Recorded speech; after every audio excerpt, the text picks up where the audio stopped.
Mis asi on sisserände piirarv?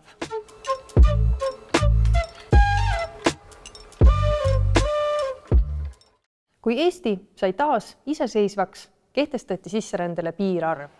Aastas ei tohi siia elama asuda rohkem välismaalasi kui 0,1% alalisest elanikkonnast. Näiteks 2021. aastal 1315 inimest. Miks selline piirarv kehtestati? Eks siin taga oli suuresti nõukogude ajal toimunud suuremahuline sisseränne, sellest tingitud trauma ja hinnati, et 1000 uustulnukat aastas jõuame me ühiskonnana üsna märkamatult ära lõimida.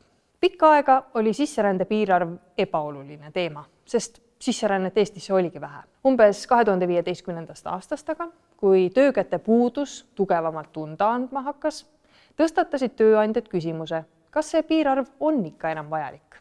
Piirarv hakkas märkimisväärselt piirama nende võimalusi leida töötajaid välismaalt, sest sageli esitati juba 2. jaanuariks nii palju elamisloa taotlusi, kui rändajaid sellel aastal piirarvu sisse üldse mahub.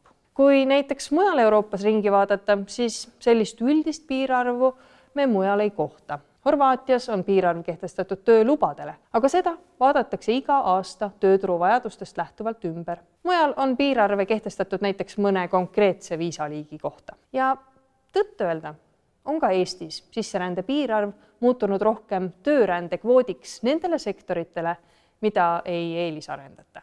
Kvoodi alt on välja toodud kõik need, kes saavad rohkem kui 2-kordset Eesti keskmist palka, samuti IKT valdkonna töötajad, iduettevõtjad ja lisaks ka õpi- ja pererändajad.